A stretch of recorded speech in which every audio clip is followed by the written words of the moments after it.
Vinícius, não consigo compreender como o indivíduo pode viver na verdade factual em determinado ambiente, agindo na saúde e na educação, mas no discurso esse mesmo indivíduo opta pela pós-verdade. Se a gente compreende a pós-verdade como sendo um desligamento da verdade factual e uma compreensão de que a verdade importa menos, mas o que importa mais talvez seja aquilo que está fomentando a pergunta e que está fomentando uma especulação sobre a realidade, então eu diria que não se trata de uma opção pela pós-verdade. E que, enquanto discurso, a pós-verdade, ela não tá ali pra gente, tipo assim, escolher ela. Pelo contrário, pós-verdade, enquanto um discurso, é aquilo que coloca a gente no mundo.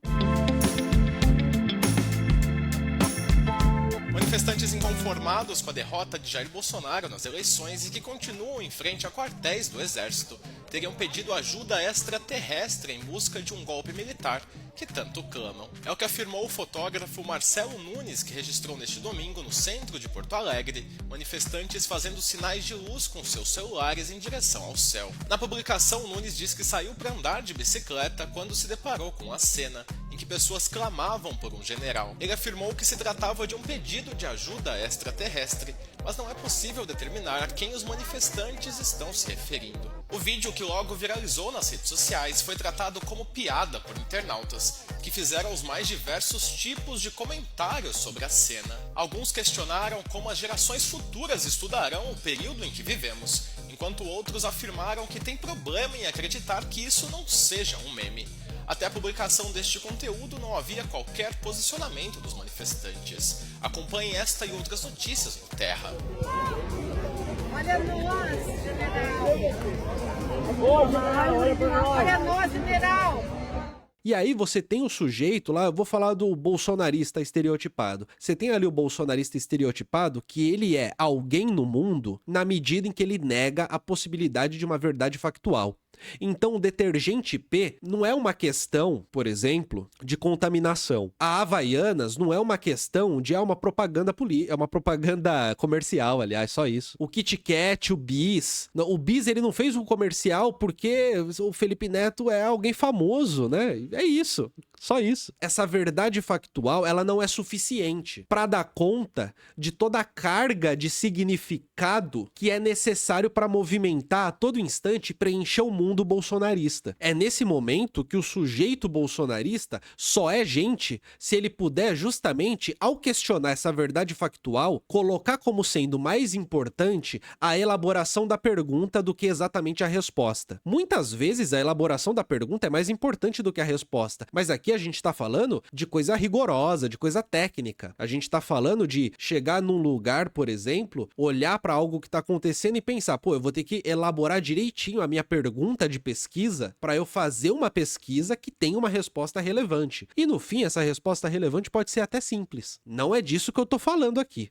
Aqui o que eu tô falando é o seguinte: todo o conjunto de ideias que vão dar base para a existência da pergunta bolsonarista é muito mais importante do que a resposta factual. É muito mais importante a eterna compreensão de uma perseguição petista comunista, lulo-comunista, sobre os empresários bolsonaristas. É muito mais relevante ter essa participação, finalmente estar num ambiente supostamente político, definitivamente político, em que o sujeito pode participar e se ver parte desse todo. Mas não só parte desse todo, se vê fazendo história.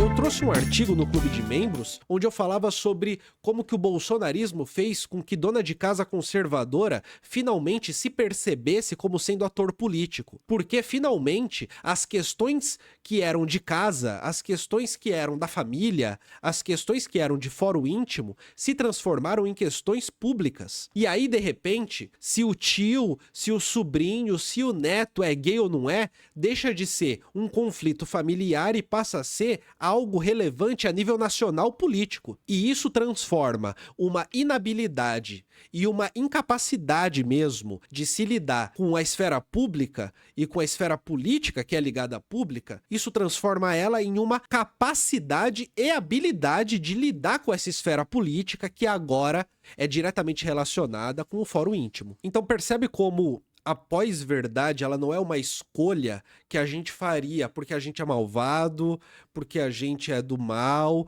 e a verdade é a escolha do bem. Não se trata exatamente desse tipo de oposição, mas sim da oposição que envolve o discurso da pós-verdade enquanto aquele que constitui um sujeito do nosso tempo, em que a sua vida, o seu estar no mundo, ele é feito através de uma importância máxima que se dá na reprodução, manutenção do grupo e de certos valores do grupo, e principalmente daquela coisa de que a gente é perseguido, dessa oposição do nós e eles, em que nós somos perseguidos e justamente por isso somos uma massa política que vai fazer diferença no mundo, versus um eles que tanto faz a verdade factual, tanto faz se o IP tá contaminado ou não. É muito mais importante uma perseguição petista contra a empresa bolsonarista. E se por acaso esfregar na cara do bolsonarista que não tem perseguição nenhuma, a resposta vai ser: mas poderia ter. É a cara do PT fazer isso. E é mais importante o fato de ser a cara do PT fazer isso do que isso ter sido realmente feito. Percebe?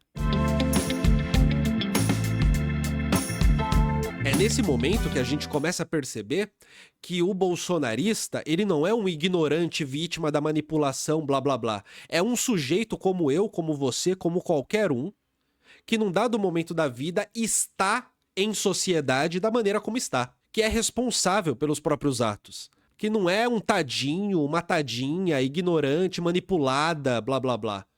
E que essa visão do sujeito que tá fazendo cagada como sendo um manipulado, essa visão ela geralmente parte de determinados jeitos de se ver o mundo em que parece que quem tá falando isso se considera superior, sabe? Se considera aquele que vê a verdade, se considera o jesuíta que tá no mundo para poder ensinar, né, o pobre indígena qual que é a religião verdadeira, qual que é o Deus verdadeiro. Às vezes a gente precisa entender que, cara, você pode escolher se você quer olhar pro seu vizinho que fala um monte de groselha e você tá disposto, né, a tentar ser alguém que vai causar uma mudança. É uma escolha sua, é uma escolha de cada um de nós. Mas, acima de tudo, compreender que este sujeito, ele é tão autônomo quanto você. Este sujeito que fala suas groselhas, ele acredita nessas groselhas, pura e simplesmente. Faz sentido pra ele. Assim como pra você, o seu jeito de entender o mundo faz sentido. O que eu quero dizer é, existe aqui uma autonomia. Existe aqui um sujeito que existe no mundo. Ele está no mundo. Ele não vive uma farsa. Pelo contrário, ele vive uma verdade, a sua vida é uma verdade, a sua experiência subjetiva no mundo é uma experiência de vida única, autêntica e verdadeira. O teu vizinho homofóbico, ele realmente é homofóbico. Ele não é um coitado pobrinho que não teve educação, ele não gosta de gay.